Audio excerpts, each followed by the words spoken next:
m'avait beaucoup choqué, c'était dans le comité de décision, il y avait un Français, un jeune Français, il n'avait même pas la trentaine peut-être. Donc c'est là que j'ai compris que ce pays il était tenu par la France, effectivement.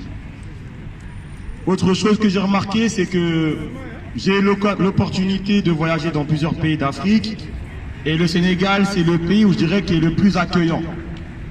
Les Sénégalais sont très accueillants, ils sont très gentils. C'est peut-être d'ailleurs pour ça que les Français et les Sénégalais, ils sont bien entendus. Plus ou moins. Maintenant, si on en vient à Macky Sall, moi, je vais vous raconter une histoire aussi personnelle parce que j'ai des amis de partout. Moi, je suis né ici, mais je suis né en banlieue. En banlieue, il y a des Sénégalais, il y a des Maliens, il y a des... C'est là-bas. C'est bien de venir ici, parler à l'Assemblée nationale, mais il faut aller aussi à l'intérieur. Les pays, c'est pareil. Si vous voulez connaître votre pays, c'est pas à Dakar que ça se passe. Il faut aller à l'intérieur. C'est comme ça qu'on connaît un pays. Chaque capitale aujourd'hui du monde est un reflet du capitalisme. C'est pour ça qu'on appelle ça capitale. Que ce soit Dakar, Paris, Bamako, New York, c'est la même chose. Si vous voulez connaître votre pays, vous allez dans chaque groupe ethnique, dans chaque endroit, connaître les problèmes de chacun et vous essayez de lier les gens. Maintenant, par rapport à Macky Sall, voilà ce que je vais vous raconter. Moi, je suis aujourd'hui ce qu'on appelle la Guinée-Conakry, mais j'ai un ami à moi sénégalais que j'apprécie beaucoup. Nous, les Guinéens, on a été les seuls à dire non à la France. Donc du coup, on se moque souvent de nous parce qu'on est effectivement aujourd'hui considéré comme plus pauvre qu'un pays comme le Sénégal. Donc mon ami, il se moque de moi. Il me dit, mais on se moque entre amis. Il me dit, ah la Guinée, rien ne va. Et on en rigole, mais moi, en tant que Guinéen, je suis un peu blessé, c'est normal. Et un jour, je termine là-dessus, c'est là où vous voyez l'importance d'un président parce qu'il représente son peuple. Le jour où Macky Sall il a dit devant le monde entier que les Sénégalais étaient mieux traités parce qu'ils recevaient des desserts, ce jour-là, mon pote, il a eu la honte de sa vie. Il ne peut plus me parler. Et c'est à ce moment-là que j'ai compris que l'importance de la parole d'un président. Quand il parle pour tout son peuple. Et on dirait qu'avec cette phrase, Macky Sall, il a tout dit sur qui il est.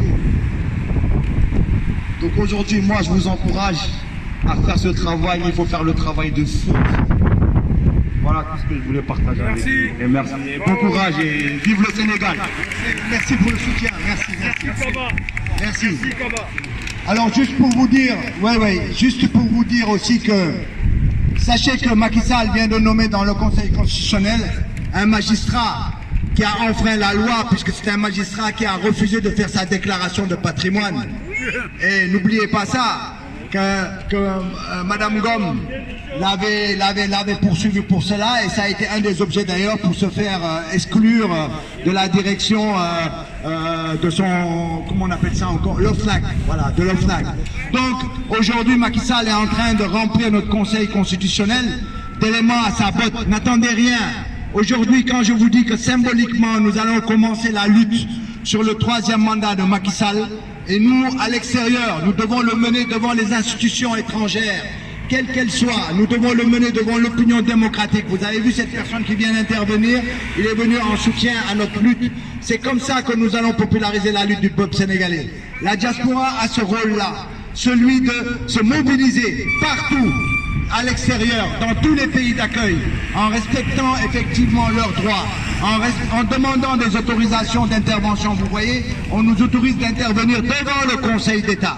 Nous sommes ici devant le Conseil d'État, la police ne nous nuit pas, la police ne nous fait rien, au contraire, elle nous encadre et on arrive à nous manifester, à dire ce qu'on veut correctement. Ça prouve que voilà un État démocrate et en tout cas, nous voulons tendre vers cela, même si ce n'est pas parfait, même si effectivement il y a des choses à dire, nous voulons aller vers ce type de démocratie, pouvoir s'exprimer. Donc aujourd'hui, je disais que Macky Sall est en train de se préparer. N'attendons rien de cette bande de corrompus au niveau du Conseil constitutionnel. Aujourd'hui, nous savons que Macky Sall ne reculera que si nous sommes sur le terrain. Et le peuple sénégalais prendra en charge sa propre lutte. Nous ne sommes pas venus ici quémander une quelconque prise en charge de notre lutte. Nous ne sommes pas venus quémander pour que quelqu'un se lève à notre place. Nous sommes venus informer, nous sommes venus alerter, nous sommes venus dire aux gens, vous ne pouvez pas dire demain, vous ne saviez pas. Parce que nous avons informé, nous avions dit ce qui va se passer au Sénégal. Des jours sombres de notre démocratie sont en train d'arriver. Les nuages sont en train d'arriver sur le Sénégal. Aujourd'hui, il faut que tout le monde se prépare parce que ce qui s'est passé au Sénégal durant le mois de mars 2021, c'est ce qui se passera à partir de maintenant à chaque fois que le Macky Sall nous donnera un coup. Sachez que sur notre code électoral, un code électoral consensuel sur lequel les parties prenantes, les partis politiques discuter entre elles pour trouver des solutions pour pouvoir aller à des élections apaisées. Depuis 1994, c'est ce qui se passe au Sénégal. Depuis l'arrivée de Macky Sall, on a confisqué effectivement ce consensus, on l'a confisqué au profit de technocrates qui sont à la solde de Macky Sall. Ce sont les technocrates aujourd'hui qui écrivent notre code électoral. Ce sont les technocrates aujourd'hui qui amènent notre code électoral. Ce sont les technocrates aujourd'hui à la solde de Macky Sall qui éliminent les candidatures de personnes qui peuvent aujourd'hui le battre au niveau des élections. C'est pour ça que nous sommes pour le rétablissement des droits civiques, des droits de toute personne qui veut aller aux élections.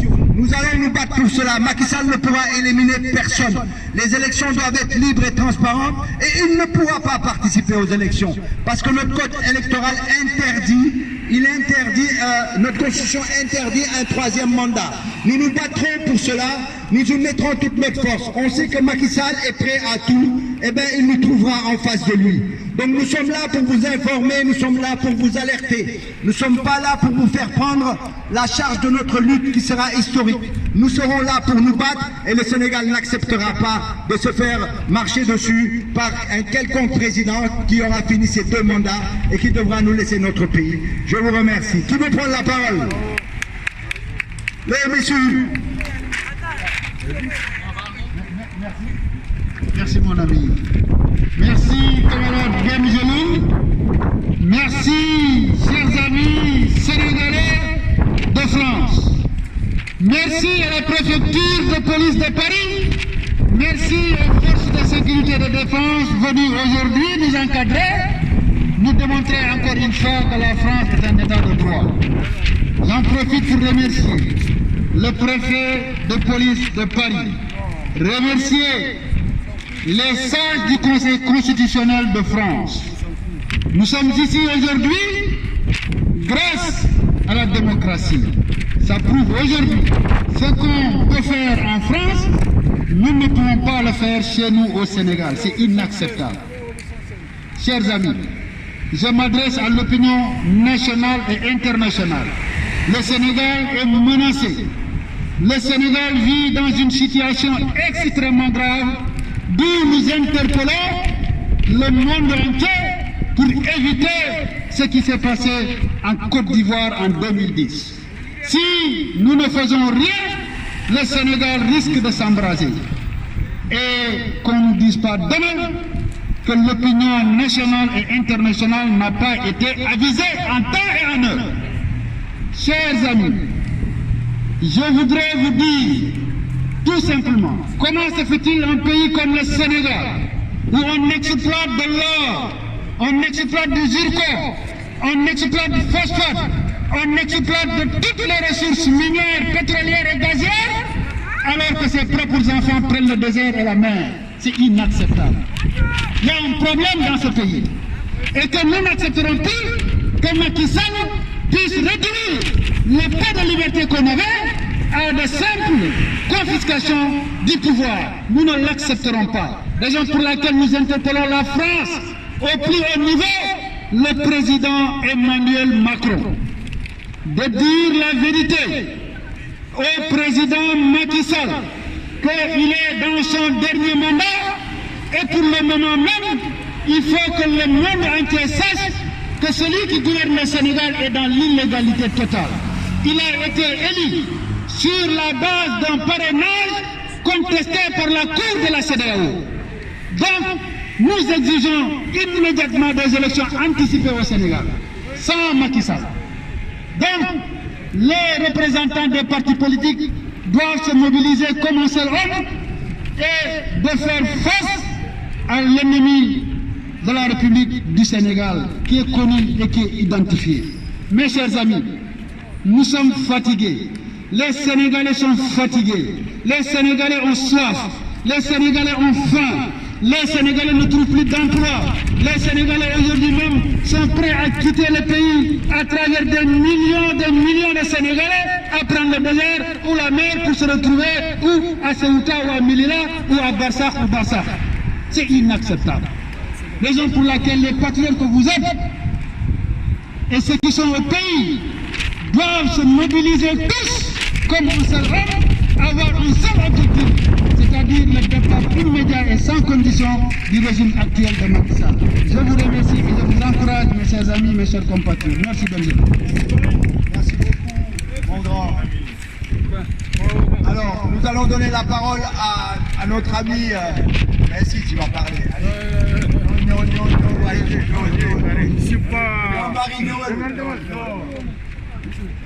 Allez, un mot,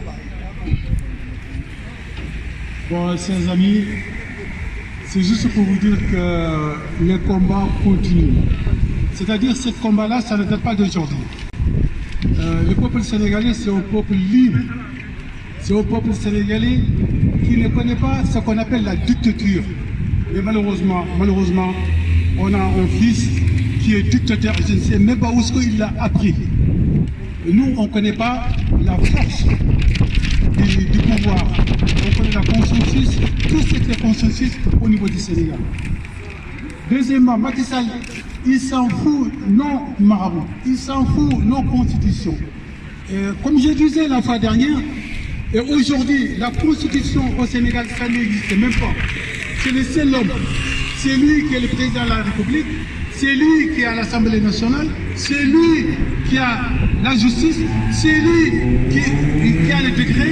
Donc au Sénégal, même les ministres, je ne sais pas si vous avez remarqué aux ministres au Sénégal, à chaque fois qu'ils disent, même pour aller donner les condoléances, ils disent c'est Macky Sall qui m'a dit d'aller donner les condoléances.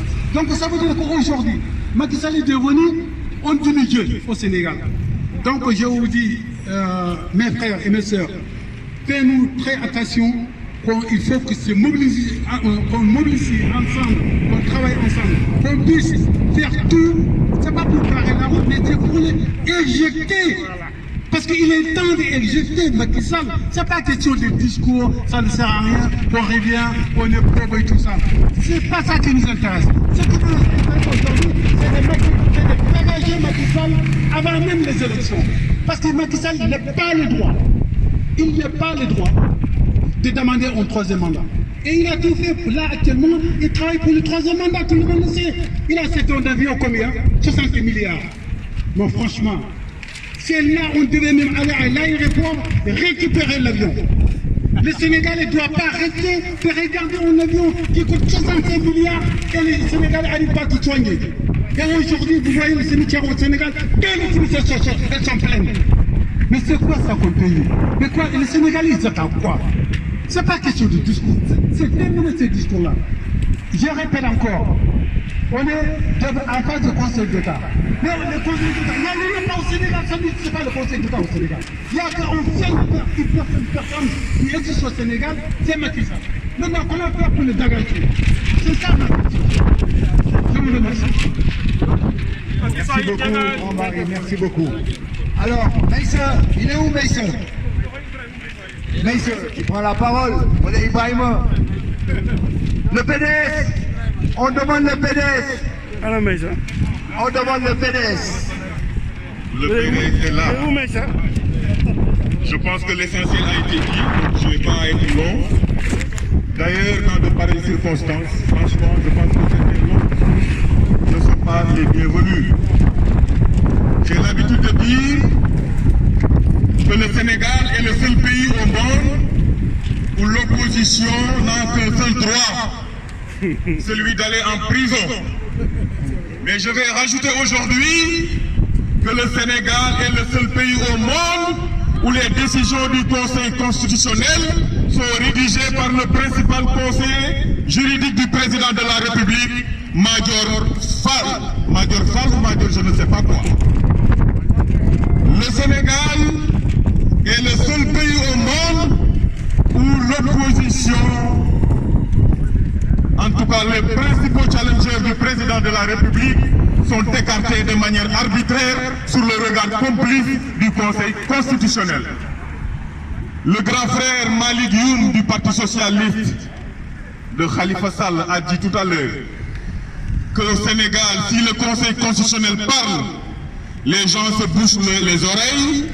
Si le président de la République parle, les gens se bouchent le nez. Mais je rajoute aussi que si l'Assemblée nationale sénégalaise délibère, les Sénégalais se bouchent la bouche. Nous n'avons plus où respirer. Nous sommes étouffés par ce régime. Il faudra que Macky Sall le dégage. Maintenant, on ne pourra jamais compter sur sur ce Conseil constitutionnel qui a déjà validé la candidature de Macky Sall. Qu'est-ce qui reste? Maintenant, c'est le combat. Le combat en politique ne se gagnera pas devant les institutions internationales. Le combat avec ce régime, comme l'avait dit Macky Sall en 2012, doit se passer dans la rue. Nous devons en tout cas alerter effectivement l'opinion internationale pour qu'ils sachent que tout ce qui arrivera demain au Sénégal sera de la responsabilité entière de Macky Sall. Macky Sall ne compte que sur un conseil constitutionnel voleur, un conseil constitutionnel comploteur et un conseil constitutionnel qui n'est là que pour ses propres intérêts. Je vais vous dire pourquoi Macky Sall a tardé à nommer, en tout cas ce qui devait compléter l'équipe du conseil constitutionnel. Parce qu'il a commencé à consulter depuis belle lurette des magistrats. Mais chaque magistrat, en tout cas tout magistrat qui dira que ta candidature pour un troisième mandat est irrecevable était mis dans la touche. Maintenant, effectivement, comme Badio Camara, comme dit, nous connaissons Badio. En Wolof, nous connaissons la signification de Badio. Donc il ne faut pas compter sur cet individu-là. Maintenant, ce que je dis aux Sénégalais, Macky Sall ne compte que sur la fraude et le vol. Il ne compte que sur la fraude et le vol. D'ailleurs, je vais terminer par là. Ce que je retiens de ce président de la République, quand il a été au Rwanda avec le directeur, le PDG de Facebook, il y avait le président rwandais, bien sûr, qu'il avait reçu, il y avait Macky Sall, il y avait le président directeur de Facebook. Quand les journalistes ont demandé à Paul Kagame, qu'est-ce que tu souhaites par rapport aux nouvelles technologies de l'information et de la communication, il a dit devant le président, le PDG de Facebook, que je veux que dans 3 ans, qu'on puisse avoir des Rwandais, au moins 3 Rwandais, capables de porter le flambeau technologique au Rwanda. Mais Macky Sall, quand il lui a demandé que souhaite-t-il pour le Sénégal, par rapport aussi à l'avènement des nouvelles technologies de l'information et de la communication, lui il a dit qu'il voulait qu'un Sénégalais puisse créer une application pour voler. Et vous savez que voler peut avoir 2 sens. On peut voler vers le ciel, créer une application qui nous permettrait de voler vers le ciel, nous dispenserait peut-être des avions.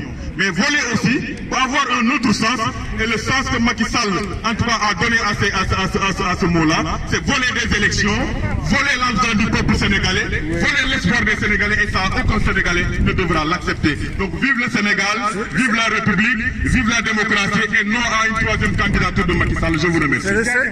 Merci beaucoup, Ibrahim. C'était le lapsus. On voit bien que la lecture d'Ibrahim ne donne pas a priori favorable. C'était un lapsus. C'était un lapsus. Et nous avons bien vécu cela avec lui. Donc, les amis, nous allons donner la parole à Sougou Chebani, si tu veux parler, pour nous expliquer comment s'est passée la remise du mémorandum, parce que toutes les parties prenantes sont intervenues. Voilà. Et Sougou, qui est à l'initiative, nous le remercions, qui est à l'initiative de cette manifestation, auquel toutes les parties prenantes l'ont rejoint et ont participé à mettre ça en place avec lui. Merci. Merci à tous. Déjà, en tout cas, je voulais remercier tous nos concitoyens qui sont aujourd'hui présents devant le siège de l'association des cours constitutionnels francophones. Vraiment, malgré la période du Covid, malgré le temps, vous avez réussi quand même vous avez tenu à être présent, et je tenais vraiment à saluer ce geste hautement patriotique qui prouve qu'il y a des Sénégalais qui sont attachés à la défense de notre République, qui sont attachés à l'intérêt général et qui sont préoccupés.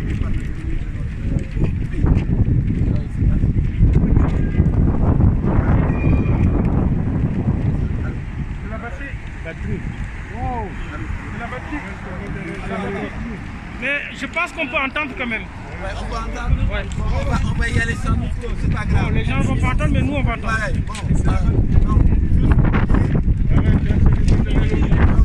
pour restituer effectivement, vous signalez que la remise du mémorandum, c'est...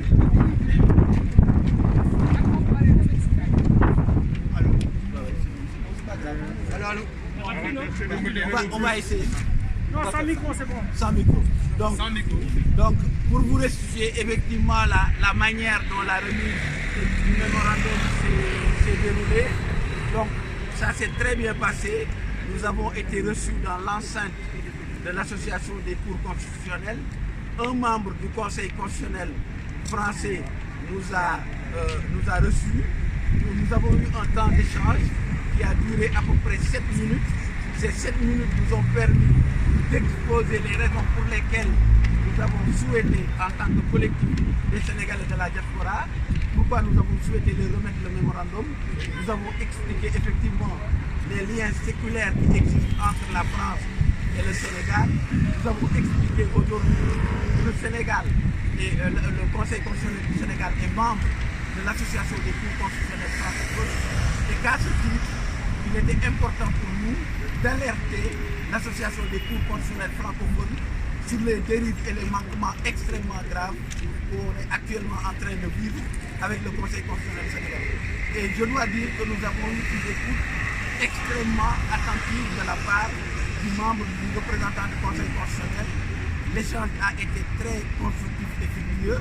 D'ailleurs, il nous a signalé qu'il prendra connaissance du mémorandum et des documents annexes qui lui ont été donnés et qu'il reviendra vers nous pour prévoir un échange et qu'il se réserve effectivement la possibilité de pouvoir échanger avec le Conseil constitutionnel du Sénégal. Donc je trouve vraiment au jour d'aujourd'hui, c'est un moment fort, un moment extrêmement positif. Nous avons réussi à remettre ce mémorandum. Nous avons eu une écoute de la part de l'institution et nous pensons qu'aujourd'hui, nous avons des bases qui vont permettre, en tout cas, de dire non à la perspective d'une troisième éventuelle candidature, non à un coup d'État constitutionnel au Sénégal. Et donc vraiment, je tenais à vous remercier.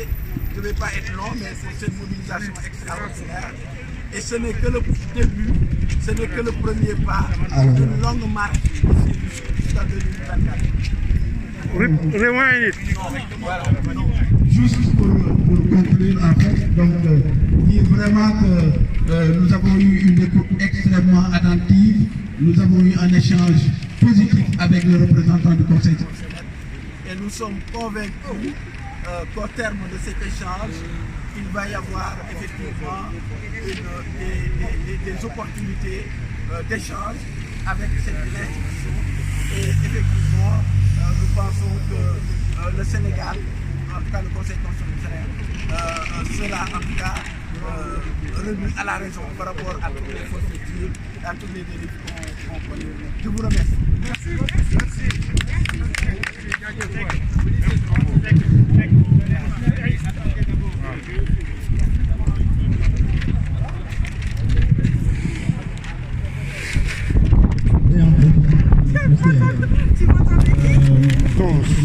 Donne-moi le sac plutôt, dès qu'il je pense que tout a été dit. Non, mais Barne, ça passe. On est...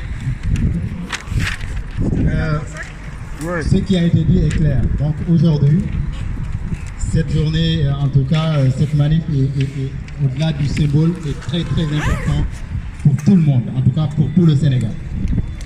C'est ce que chacun d'entre nous, qu'on soit sénégalais ou non sénégalais, on doit prendre notre responsabilité et la France, les membres de l'association des conseils constitutionnels francophones, tout le monde doit prendre sa responsabilité face à cette forfaiture de Macky Sall.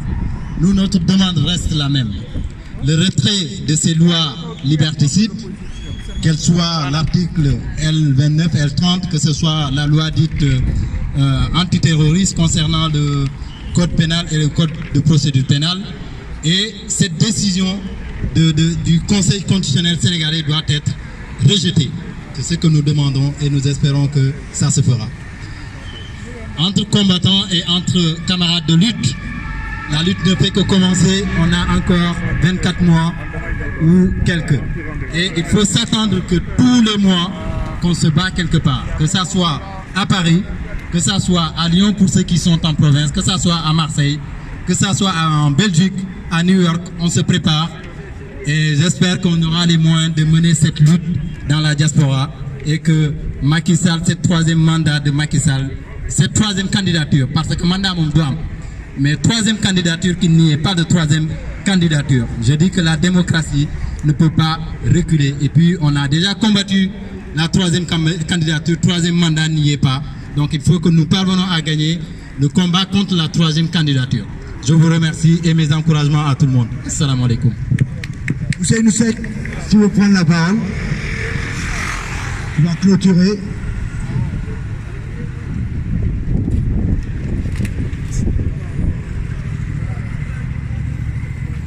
Bonjour, chers compatriotes. Je vais parler en français parce que nous sommes en France, pour permettre à tout le monde de comprendre ce qui se passe au Sénégal. Je tiens d'abord à remercier tous les Sénégalais et les Sénégalaises qui ont bien voulu faire le déplacement ici. Nous savons que ce n'est pas évident de nous mobiliser en France. Cette manifestation est une manifestation de plus par rapport à tout ce qui a été fait comme mobilisation en France. Depuis des années, on mobilise. Aujourd'hui, nous avons décidé de saisir les institutionnels pour les mettre dans le combat parce qu'effectivement, comme l'a dit Ibrahima Diop, il nous faut descendre dans la rue, c'est vrai, depuis tout le temps on le fait. Mais on a en face quelqu'un qui n'est pas ébranlé par notre force de mobilisation dans les rues.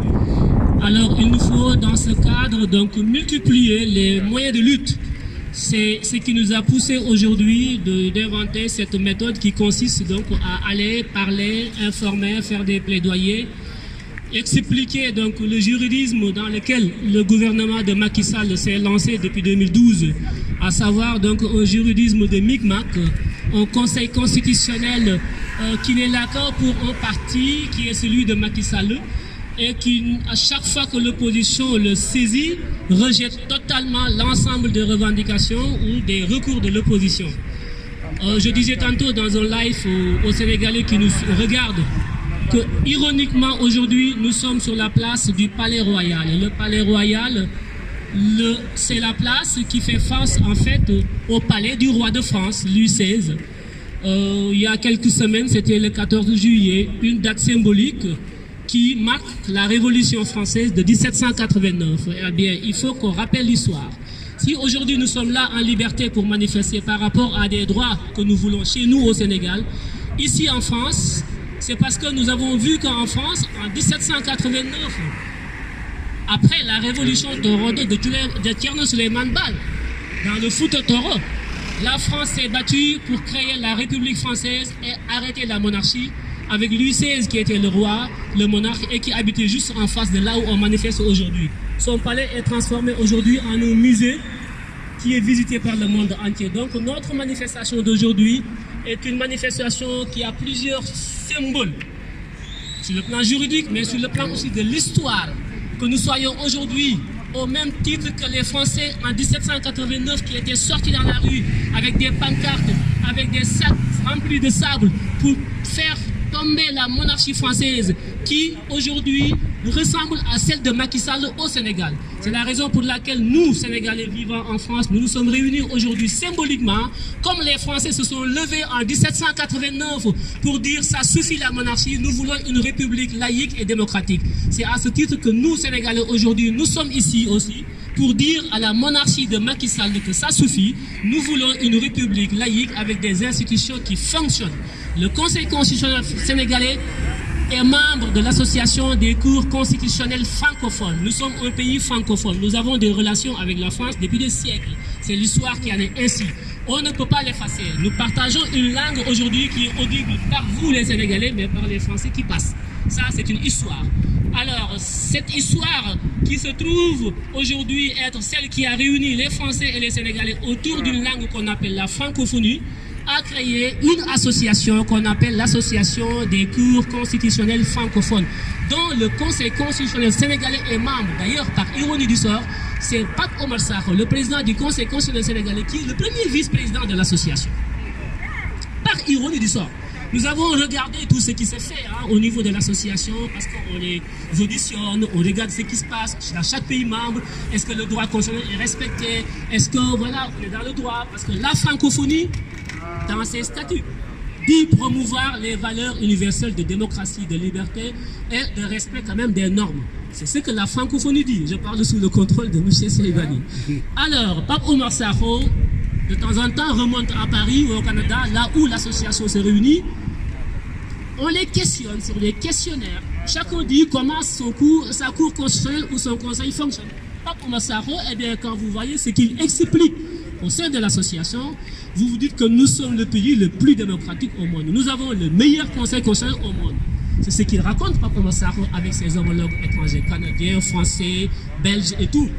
Mais nous qui sommes au Sénégal, nous qui vivons au Sénégal, nous qui savons ce qui se passe réellement au niveau du Conseil constitutionnel sénégalais, quand nous avons vu ça, nous nous sommes dit, attendez, il y a quelque chose qui cloche.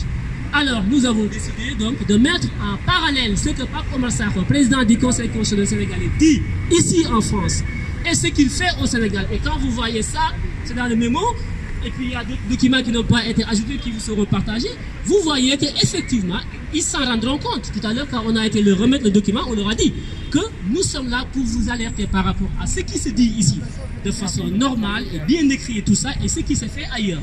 Il faut les mettre en relation pour savoir qu'effectivement, la francophonie au sein de laquelle vous êtes, vous tous, vous avez donc défini des normes de démocratie et de respect de la liberté. Dans vos statuts, nous vous invitons à regarder ce que nous vous avons proposé pour voir exactement est-ce que le Sénégal mérite encore sa place dans l'association des cours constitutionnels francophones. Parce que la francophonie, c'est des valeurs, d'accord? C'est une langue, mais aussi c'est des valeurs. Seybani l'a dit tout à l'heure, ils nous ont accueillis, mais avec une aisance, avec une ouverture d'esprit. Nous avons bon espoir qu'ils étudieront quand même le mémorandum et qu'ils nous feront des recours. Donc, à partir d'aujourd'hui, solennellement, je pense que les manifestations qui se faisaient avec tous les mouvements, MDM, non au troisième mandat, tout ça, c'est bien, on va les maintenir. On va aller ensemble dans ce sens, mais nous allons ajouter une dose, une piqûre de rappel pendant qu'on y est. On est pendant une période de Covid, on ne parle de rappel. Nous allons ajouter une dose donc, de plaidoyer, de lobbying au niveau de l'institutionnel. Aller au niveau donc, du Conseil d'État, Conseil constitutionnel, au niveau du Parlement européen, le Conseil des Nations Unies sur les droits et les libertés. Nous allons tous ensemble travailler pour aller au niveau de ces institutions-là, pour leur dire exactement l'état réel du droit au Sénégal. Parce qu'aujourd'hui, ce qui se dit au niveau des institutions, dans les rapports, n'est pas ce qui se fait concrètement dans les rues. Cette manifestation, si ça se tenait aujourd'hui à Dakar, serait déjà gazée depuis longtemps. Vous les voyez là, ils nous attendent. Donc, nous avons aussi à ajouter dans nos moyens de lutte de nouvelles formes. Et ça, je pense qu'ensemble, cette fois-ci, ça a été rapide, ça n'a pas été concerté, c'est vrai. Mais nous prenons, Seybani, si je me trompe, tu le dis, nous prenons aujourd'hui rendez-vous ici pour ceux qui se disent que oui, comment ça se fait, ça a été rapide, tout ça, parce qu'il fallait le faire, compte tenu donc, du Conseil constitutionnel, les évolutions qui ont eu lieu. Mais nous allons nous concerter de façon beaucoup plus ample, réunir les bonnes idées, les rassembler, aller ensemble et gagner le combat. Voilà ce que je voulais vous dire. Je tiens à vous remercier. Et puis le combat continue. Je vous remercie. Merci, Serge. Merci beaucoup, Seynou. Donc, on va clore, à moins que quelqu'un veuille prendre la parole. Sinon, on vous remercie tous. Bon, pour être 30 juillet, être présent devant le Palais Royal, en général, c'est pas la place des Sénégalais. Chez nous, c'est plutôt le 18e, le 20e, dans les banlieues. Donc, nous avons quand même visité des hautes institutions françaises aujourd'hui. Moi, ça m'a permis de connaître où se trouve le Conseil constitutionnel en France. Et donc, je pense qu'il faut visiter ces lieux-là il faut venir montrer ce qui se passe au Sénégal, montrer l'opposition du Sénégal qui est capable de discuter, qui est capable de montrer que notre constitution aujourd'hui elle est lapidée par Macky Sall et que les gens du Conseil constitutionnel, tous ces magistrats, sont pas là pour l'intérêt du peuple, mais pour leur propre intérêt et celui de Macky Sall. Donc nous vous remercions tous et nous vous disons à bientôt sur d'autres terrains, sur d'autres formes de lutte. En tout cas, pas de troisième mandat pour Macky Sall. Nous serons là pour lui barrer la route. Je vous remercie. Merci.